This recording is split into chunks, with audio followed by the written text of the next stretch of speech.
Aku apa kowe? Kang menang meneng ratu ana ing kraton Bidang. Baik. Cuy.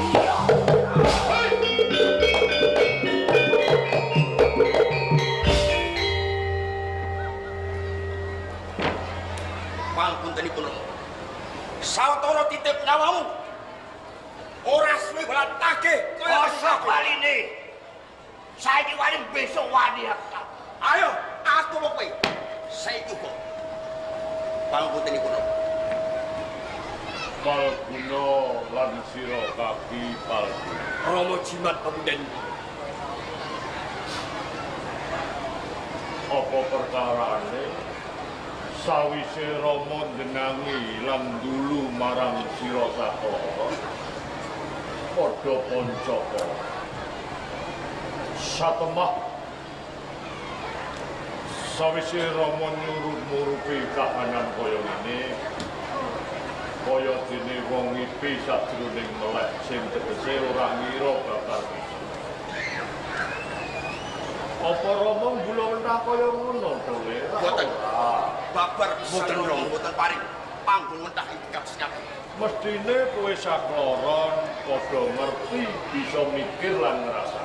Nggih, sampun. Rama jumeneng Narendra ana ing Widarta. Wiwit Jaka Nayaka Punggawa Sentana lan Tawana.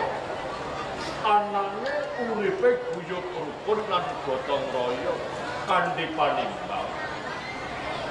Anggone Rama ngasta pinangka sangsa agung ana ing Widarta. Rama go sinau kepiye carane momong para kawula dasih lan Punggawa negara. Rama anane mung lembah manah. Nengenake luhuring budi. Rama bisa dadi payo, ya bisa dadi teken tumrape kebutuhaning para kawula dasih ana ing Widarta. Mula ora mudah yen kahanan ing Widarta kuwi kena diarani negara sing gemah ripah Lojinawi Kartota Raharja ratune kedunungan hambek adil para marta sing luput ya dipidana sing gedhe darmane ya diparingi kanugrahan kados kuwi wae bisa rukun. Saiki tumiba marang kowe saklara rina paneraning wengi Rama ngene golong-golong supaya besok kowe bisa ngenteni palungguhane Rama jeneng Narendra ana ing Widarta. Lekasmu ora adoh saka lekasing Rama kepara bisa ngumpuli saka lekasing Rama. Lah kok malah tukaran ki apa perkarane? Sampun dateng pangudangipun manah kula. Heeh.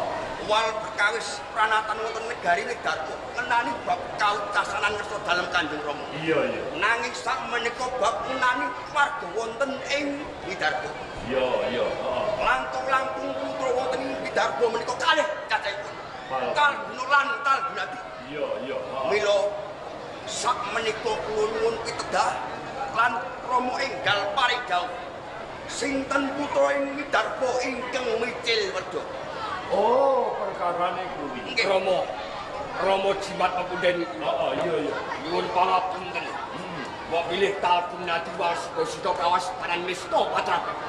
Iya. Boten ateges Kalgunati menika ngaluk dateng kasugenganipun Rama wasi Buddha boten. Heeh, iya. Nanging ngemuti Rama.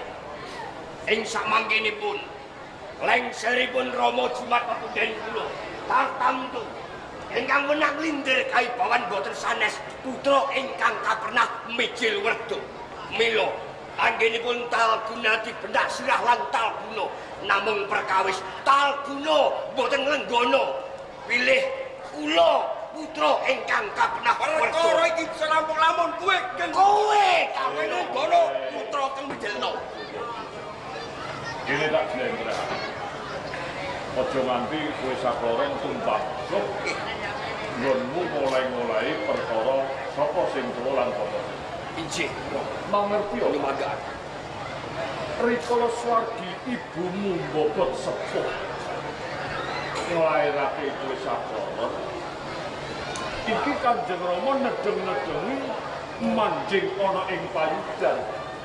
sawise antuk kamenangan kondur kawigaton kowe sakloron wis padha lair ana ing jagat kaya ibumu seda krana kunduran nglairake.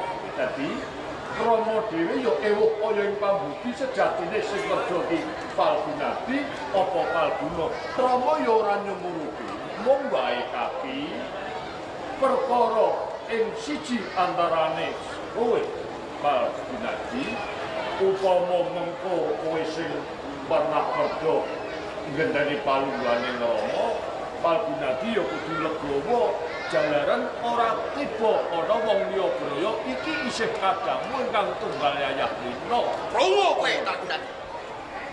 Ora bedane kowe Palgunadi pangapunten. Iya. Sampun gamblang boten tumbang swagenipun Palgunadi nampi. Iya. Mila cethanipun Rama dereng saged ngentokaken sinten putra ingkang kapenah merda. Kula